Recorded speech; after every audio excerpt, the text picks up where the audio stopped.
नहमदु व नुसल्ली अला रसूलिल करीम अम्मा बाद फ़अऊज़ु बिल्लाहि मिनश शैतानिर रजीम बिस्मिल्लाहिर रहमानिर रहीम। हमारे साथ ये एक बच्ची मौजूद है। इसको हम पूरा इसलिए नहीं दे रहे कि नज़र का मामला है, कमिटमेंट है इनके वालिद से कि इनका हम पूरा शॉर्ट नहीं लेंगे और मुख्तसर सी वीडियो बनाएंगे। डिटेल वीडियो इनकी जब बनाएंगे जब इनकी मदर मौजूद होंगी और इनके तमाम मामला तय हो चुके होंगे। सिर्फ इतना बताइएगा कि केराटिन कितना था बच्ची का जब फर्स्ट टाइम आया था? फर्स्ट टाइम जब हम आए थे तो यहाँ पे 7.8 था जब हम आए थे। और आपको बताया हुआ था डायलिसिस के हवाले से डॉक्टर डायलिसिस के हवाले से बताया हुआ था इसका कितने डायलिसिस हो सकते हैं इसके। तो कितना अर्सा हो गया इस बात को? इसकी तकरीबन 2-2.5 महीने हो गए तकरीबन। अभी तक कोई डायलिसिस की ज़रूरत पड़ी? नहीं, अभी तक डायलिसिस की जरूरत नहीं है। तो तकरीबन 2-2.5 महीने से डॉक्टर फहीम का इलाज चल रहा है, मुतमईन है आप? जी जी बिल्कुल मुतमईन है। तो वो जो अजियत से गुजरते हैं लोग, रोज़ाना नहीं तो हफ्ते में 3 दफ़ा डायलिसिस होते हैं, अल्लाह ने उससे बचा लिया बच्ची को। इस हवाले से कोई मुख्तसर से 2 अल्फाज कह दें। नहीं, डॉक्टर ने तो ये कहा था कि आप इसका फिस्टुला बनवा लें, सही है ना, इसकी डायलिसिस की जरूरत पड़ सकती है। लेकिन अल्लाह का शुक्र है जब से हम इधर आए हैं, यानी कि जब से लेके अब तक जो है यानी कि ज़रूरत नहीं पेश आई हमें, और दवाइयों से माशाल्लाह बेहतरी आ रही है और अल्लाह ने शायद मज़ीद यानी कि इसमें बेहतरी आ जाएगी। बेटा जी हम आपकी वीडियो नहीं लेंगे, बस अपनी आवाज़ थोड़ी सी सुना दें और ये बताएं कि 2 महीने पहले जब आप डॉक्टर फहीम के पास आए थे तो आपकी क्या कैफियत थी और अब क्या कैफियत है? थोड़ी तेज़ आवाज़ में।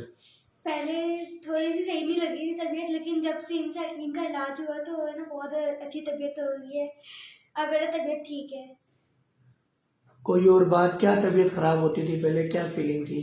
पहले बहुत कमजोरी थी और है ना सोती रहती थी, बेड पे लेटी रहती थी। अब है ना सही से एक्टिव हूँ मैं। घूमती फिरती हो, जी। खेलती हो, कूदती हो, एंजॉय कर रही हो अपनी लाइफ अल्हम्दुलिल्लाह। जी तो आपको पता है डायलिसिस क्या होता है? जी पता है, बहुत इसमें दर्द होता है। तो जब आपको फर्स्ट टाइम पता चला कि भाई इस तरह से होगा तो फिर आपको डर लगा था? जी बहुत डर लगा था, रोई भी थी मैं। रोई थी आप? तो अब माशाल्लाह 2 महीने से हंस रही हैं खूब, अल्लाह ने बचा लिया अल्हम्दुलिल्लाह। जी ये आपके वालिदैन बहुत केयरिंग हैं, बहुत लविंग हैं कि बहुत ज़्यादा ये ख्याल करते हैं। तो इंशाल्लाह इनकी स्लिप के साथ अगले 1-2 हफ्तों के अंदर फिर कभी डिटेल में, क्योंकि मैं पता नहीं पाकिस्तान हूँ ना हूँ, इसलिए मैंने अभी वीडियो बना ली, वरना मज़ेदारी तो ये थी कि हमारी अद्वियात भी बंद हो जाती और इनका यूरिया क्रिएटिनिन का एक टेस्ट हो जाता, फिर हम रिज़ल्ट देखते, फिर हम बैठ के वीडियो बनाते। इनकी वालदा जो कि सबसे ज़्यादा डीलिंग और बात कर रही होती हैं, फिर उनकी जब हम बात सुनते हैं और आप देखते हैं कि लोग कहते हैं कि डायलिसिस का पेशेंट रिवर्स नहीं होता और डायलिसिस तो करवाने ही पड़ते हैं। अल्हम्दुलिल्लाह इस बच्ची का बीपी नॉर्मल है, अल्हम्दुलिल्लाह इसका यूरिन नॉर्मल है, पेशाब नॉर्मल है इसका, जी बिल्कुल नॉर्मल। बीपी नॉर्मल है इसका, बीपी भी नॉर्मल है इसका। ये एक जिसका यूरिया क्रिएटिनिन बड़ा होता है उसका नॉर्मल नहीं होती ये चीज़ें। अल्हम्दुलिल्लाह अल्लाह की रहमत से चीज़ें बहुत बेहतर हैं। तो कोई 1-2 लफ्ज़ कहना चाहते हैं आखिर में?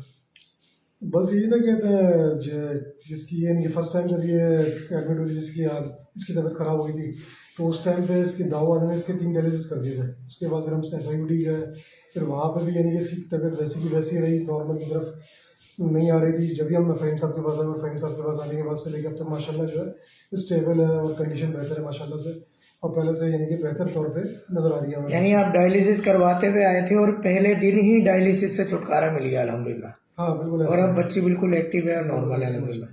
चलें जी, नाम हम आपका भी नहीं पूछ रहे, बच्ची का भी नहीं पूछ रहे, क्योंकि तहफ़्फ़ुज़ात थे पेरेंट्स के, क्योंकि जो अपने बच्चे देखें, बच्चे ना बच्चे होते हैं और बेटियां तो फिर बाप की और माँ की दोनों की आंखों का तारा भी होती हैं, सितारा भी होती हैं। तो ये बेचारे बड़ी ख़तरनाक कंडीशन में आए थे, तो अब वो नज़र का मामला होता है, डर का मामला होता है, उससे बचने के लिए इन्होंने रिक्वेस्ट की है। तो वीडियो के लिए भी रेडी नहीं थे, मगर बस रिक्वेस्ट पे एक शॉर्ट वीडियो हम बना रहे हैं, इन्होंने वीडियो बनवाई। बहुत शुक्रिया सर। डायलिसिस दुआ कीजिएगा कि जितने भी डायलिसिस के पेशेंट हो उन सब की शिफा का सबब हम बन जाए, अल्लाह वसीला बना दे। हम बातिंग तब भी हमने स्टार्ट कर रहे हैं, इंशाल्लाह 2-3 दिन के अंदर तकरीबन काम मुकम्मल हो गया। 8 बातिंग टब बना रहे हैं हम यहाँ पे। अच्छा, तो इंशाल्लाह उसमें फिर बच्ची को भी जरा एंजॉय करवाएंगे। ओके जी, अस्सलाम वालेकुम। शुक्रिया।